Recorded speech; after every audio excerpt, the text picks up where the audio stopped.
നമുക്കുള്ള welcome back. ഇന്നത്തെ വീഡിയോയിൽ നമ്മൾ ഡിസ്കസ് ചെയ്യുന്ന എക്സസൈസ് 1.12 ആണ് കേട്ടോ, +1 ഫിസിക്സ് NCERT എക്സസൈസ് ക്വസ്റ്റ്യൻസ്. അപ്പോൾ നമുക്ക് പെട്ടെന്ന് തന്നെ ആ ക്വസ്റ്റ്യനിലേക്ക് കടക്കാം. എന്താണ് ആ ക്വസ്റ്റ്യൻ എന്നും എന്താണ് ആ കോൺസെപ്റ്റ് എന്നും അതെങ്ങനെയാണ് ചെയ്യുക എന്നുള്ളത്. ഓക്കെ, അപ്പോൾ NCERT ക്വസ്റ്റ്യൻ സീരീസ് ആണ് നമ്മൾ ചെയ്തുകൊണ്ടിരിക്കുന്നത്. ഫസ്റ്റ് ക്വസ്റ്റ്യൻ ഇങ്ങനെയാണ് മക്കളെ: two insulated charged copper spheres A and B have their centers separated by a distance of 50 centimeter.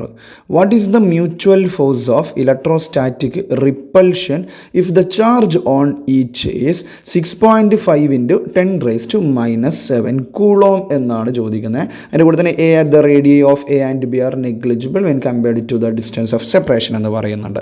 അതാണ് A പാർട്ട്. അത് ചെയ്തതിന് ശേഷം നമുക്ക് B പാർട്ടിലേക്ക് പോകാം. അപ്പോൾ അതിൽ ഫസ്റ്റ് ക്വസ്റ്റ്യൻ ഇപ്പോൾ നമ്മൾ കണ്ടതാണ്. ഓക്കെ, അപ്പോൾ ഏതാ കോൺസെപ്റ്റ് എന്നുള്ള കേസൊക്കെ നമ്മൾ എപ്പോഴും പറയുന്നത് ക്വസ്റ്റ്യൻ ഒന്ന് പഠിച്ചതിന് ശേഷം നമുക്ക് കോൺസെപ്റ്റ് എന്താണെന്നുള്ളത് അതിന് ഇക്വേഷൻ ഉള്ളതൊക്കെ നമുക്ക് ചെക്ക് ചെയ്യാം. അപ്പോൾ പറഞ്ഞു വരുന്ന രണ്ട് ഇൻസുലേറ്റഡ് ആയിട്ടുള്ള ചാർജ്ഡ് കോപ്പർ സ്ഫിയേഴ്സ് ആണ്. ഇവർ തമ്മിലുള്ള സെൻറ്റേഴ്സ് തമ്മിലുള്ള സെപ്പറേഷൻ എന്ന് പറഞ്ഞു കഴിഞ്ഞാൽ ഈ ഡിസ്റ്റൻസ് തന്നിട്ടുണ്ടായിരുന്നു ക്വസ്റ്റ്യനിൽ. എത്രയാണത്? 50 സെൻറ്റിമീറ്റർ ആണ്, 50 സെൻറ്റിമീറ്റർ ആണ്. ഇവരുടെ ചാർജുകൾ തന്നിട്ടുണ്ട്. നമുക്ക് വേണം വിളിക്കാം ഇവനെ A ആണെന്നും ഇവൻ B ആണെന്നും ക്വസ്റ്റ്യൻ തന്നെ പറയുന്നുണ്ട്, A and B. ഇങ്ങനെയാണെങ്കിൽ what is the charge of എൻ്റെ ചാർജും ബിൻ്റെ ചാർജും തന്നിട്ടുണ്ട്. രണ്ടാൾക്ക് ഒരേ ചാർജാണ്. എത്രയാണ് മക്കളെ ചാർജിൻ്റെ വാല്യൂ? ഓക്കെ, നമുക്കൊരു കാര്യം ചെയ്യാം. QA = QB, രണ്ടാളുടെ ചാർജ് സെയിം ആയതുകൊണ്ട് 6.5 into 10⁻⁻⁷ കൂളോംന്ന് ഒരുമിച്ച് എഴുതാം. ക്വസ്റ്റ്യൻ തന്ന കാര്യമാണ് കേട്ടോ. രണ്ടാൾ സെയിം ആയതുകൊണ്ട് ഞാൻ QA = QB എന്ന് പറഞ്ഞിട്ടുണ്ട്. സെപ്പറേഷൻ എത്രയാണ്? 50 സെൻറ്റിമീറ്റർ ആണ്. 50 സെൻറ്റിമീറ്ററിനെ ഞാൻ കൈയോടെ മീറ്ററിലേക്ക് മാറ്റുന്നുണ്ട്.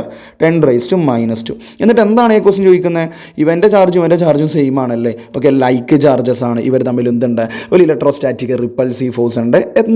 എത്രയാണ് ആ ഇലക്ട്രോസ്റ്റാറ്റിക് റിപ്പൾസീവ് ഫോഴ്സ് എന്നാണ് നമുക്ക് കണ്ടുപിടിക്കേണ്ടത്. അപ്പോൾ ഏതാണ്? ഫോഴ്സ് ആണല്ലേ. ചാപ്റ്ററിൻ്റെ ആദ്യ ഭാഗത്തുള്ള കൂളംസിലാണ്. നമുക്കിത് ബോർഡ് എക്സാമിന് തന്നെ പ്രതീക്ഷിക്കാവുന്ന ഒരു ആവറേജ് ക്വസ്റ്റ്യൻ, അവിടെ ലെവൽ 1 എന്ന് തന്നെ പറയേണ്ടിയിരിക്കുന്നു. അപ്പോൾ നമുക്ക് ആ ഇക്വേഷൻ എഴുതാം. എന്താണ് കൂളംസിൽ? അപ്പോൾ കൂളംസിലാണ് ഇവിടുത്തെ കോൺസെപ്റ്റ്. F = 1/4πε0 എയറിലാകുന്ന സമയത്ത് 1/4πε0 Q1 Q2 എന്ന് വിളിക്കാം. ഇവിടെ AB എന്ന് പറഞ്ഞുകൊണ്ട് QA QB /R². What is the value of 1/4πε0? That is 9 into 10⁻⁹. പിന്നെയോ QAയും QBൻ്റെ വാല്യൂ 6.5 into 10⁻⁻⁷ ആണ്. അത് ഇൻറ്റു 2 പ്രാവശ്യം ചെയ്യാം. അല്ലെങ്കിൽ നമുക്ക് വളരെ സിമ്പിളായിട്ട് 6.5 into 10⁻⁷ ഓൾ സ്ക്വയർ ആണ്. പിന്നെ ഡിവൈഡ് ബൈ ആരുണ്ടാവും? ഡിസ്റ്റൻസിൻ്റെ സ്ക്വയർ. 50 സെൻറ്റിമീറ്റർ. 50 സെൻറ്റിമീറ്റർ എന്ന് പറയുമ്പോൾ 50 into 10⁻⁻². അത് 0.5 എന്ന് എഴുതിയാൽ പോലെ 0.5ൻ്റെ സ്ക്വയർ. ഇത് ചെയ്ത് കഴിഞ്ഞാൽ നമുക്ക് A പാർട്ടിൽ ഫസ്റ്റ് സെഷൻ്റെ ആൻസർ കിട്ടും. ഒരു രണ്ട് ചാർജഡ് കോപ്പർ സ്ഫിയേഴ്സ് ഉണ്ട്. അവരുടെ ചാർജുകൾ 6.5 into 10⁻⁷ ആണ്. അവരുടെ സെൻറ്റേഴ്സുകൾ തമ്മിലുള്ള സെപ്പറേഷൻ 0.5 അല്ലെങ്കിൽ 50 സെൻറ്റിമീറ്റർ ആണ്. 0.5 മീറ്റർ ആണ് കേട്ടോ. അങ്ങനെയാണെങ്കിൽ എത്രയാണ് ഫോഴ്സ്? ഇത് ചെയ്ത് കഴിഞ്ഞാൽ നമുക്ക് അതിൻ്റെ ആൻസർ കിട്ടും. ഞാനിത് ചെയ്ത് നോക്കിയിട്ടുണ്ടായിരുന്നു. ആ റിപ്പൾസീവ് ഫോഴ്സിൻ്റെ വാല്യൂ നിങ്ങളൊന്ന് ചെക്ക് ചെയ്യാം. ഒന്ന് കമൻറ്റ് ബോക്സിൽ അറിയിക്കണം കറക്റ്റാണോ അല്ലയോ എന്നുള്ളത്. 1.52 into 10⁻⁻² ആണ് ഞാൻ ചെയ്തപ്പോൾ എനിക്ക് കിട്ടിയിട്ടുണ്ടായിരുന്നത്. വീഡിയോ ലാഗ് കൂട്ടാണ്ടെന്ന് വിചാരിച്ചിട്ടാണ് ഞാനത് ചെയ്ത് വെച്ചത്.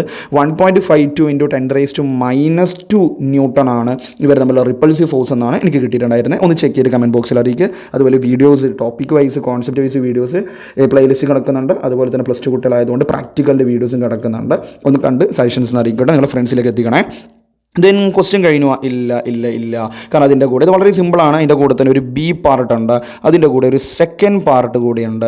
എന്താണ് സെക്കൻഡ് പാർട്ട് ചോദിച്ചു കഴിഞ്ഞാൽ എന്താണ് അതിൻ്റെ സെക്കൻഡ് പാർട്ട് വരുന്നത്? What is the force of repulsion? Again repulsive force തന്നെയാണ്. അപ്പോൾ കൂളംസിലോ തന്നെയാണ് കണ്ടെത്തേണ്ടത്. ഫോഴ്സ് ആണ് അത്. അട്രാക്റ്റീവോ റിപ്പൾസീവ് എന്താവട്ടെ, ചാർജുകൾ തമ്മിലുള്ള കേസാണല്ലോ.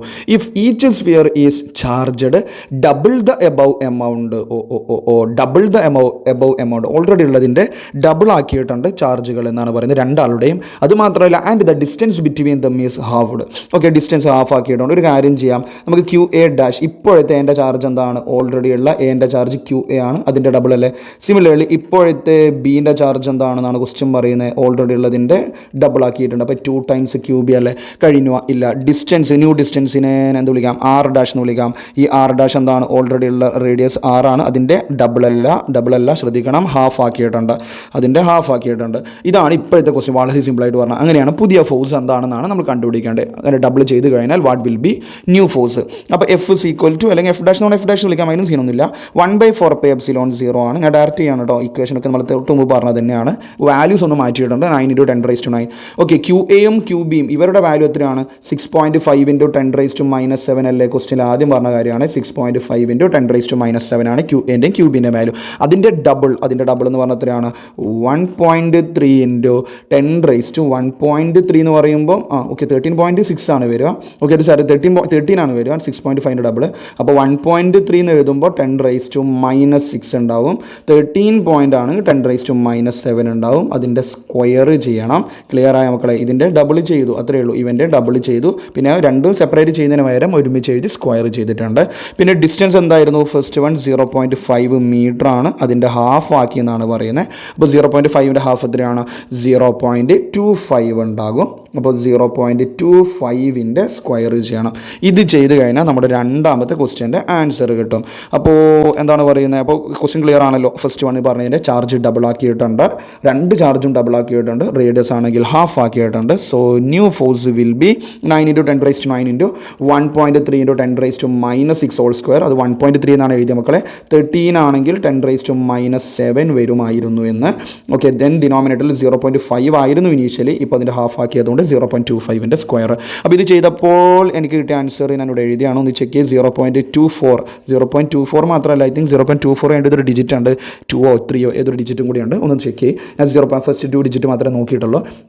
0.24 ന്യൂട്ടൺ. അപ്പോൾ നേരത്തേക്കാൾ ഫോഴ്സ് നല്ലോണം കൂടിയിട്ടുണ്ടെന്നുള്ള കാര്യം നമുക്ക് മനസ്സിലായി. അതൊന്നും ചോദിച്ചിട്ടില്ല ഫോഴ്സ് കണ്ടെത്താൻ. ചിലപ്പോൾ അങ്ങനെ ചോദിക്കും, അങ്ങനെയാണ് ഇപ്പോൾ എത്ര ടൈംസ് ആയിട്ടുണ്ട്, ഫോഴ്സ് കൂടിയിട്ടുണ്ടോ കുറഞ്ഞിട്ടുണ്ടോ അങ്ങനെ ചോദിക്കും. അല്ലെങ്കിൽ ഓൾറെഡി ഉള്ളതിൻ്റെ എത്ര ടൈംസ് ആയിട്ടുണ്ട്, ഹാഫ് ആണോ ഡബിൾ ആണോ 9 ടൈംസ് ആണോ 1/9 ആണോ. ഓക്കെ, അപ്പോൾ ഇതാണ് ക്വസ്റ്റ്യൻ നമ്മൾ 1.12 എന്ന് പറഞ്ഞു കഴിഞ്ഞാൽ NCERT എക്സസൈസ് നമ്മൾ ഫസ്റ്റ് ചാപ്റ്റർ. അപ്പോൾ ഒന്ന് ക്ലിയർ ആണെന്ന് വിചാരിക്കുന്നു. കോൺസെപ്റ്റ് ഏതായിരുന്നു? കൂളംസിലോ. ഇത് ബോർഡ് എക്സാം ലെവലിൽ നമുക്ക് ചോദിക്കാൻ പറ്റുന്ന ഒരു മീഡിയം ലെവൽ ക്വസ്റ്റ്യൻ തന്നെയാണ്. പക്ഷേ ഇതിൻ്റെ ഇടയിലൊക്കെ നല്ല ലെവൽ ക്വസ്റ്റ്യൻസും വന്നിട്ടുണ്ട്. കാണാത്തൊരു തൊട്ടുമ്പോൾ എക്സസൈസ് ക്വസ്റ്റ്യൻസ് ചെയ്ത് പഠിക്കുക. ക്വസ്റ്റ്യൻ നല്ല ലെവലിൽ പോകും +2 ഫിസിക്സിൻ്റെ. അതുകൊണ്ട് തന്നെ നല്ല ലെവലിലേക്ക് നിങ്ങൾ മാറുക, അതാണ് ഏറ്റവും ബെറ്റർ ആയിട്ടുള്ള സൊല്യൂഷൻ. സോ നെക്സ്റ്റ് സെഷനിൽ നമുക്ക് അടുത്ത NCERT എക്സസൈസിൽ ക്വസ്റ്റ്യനായിട്ട് വീണ്ടും കാണാം. Okay, thank you.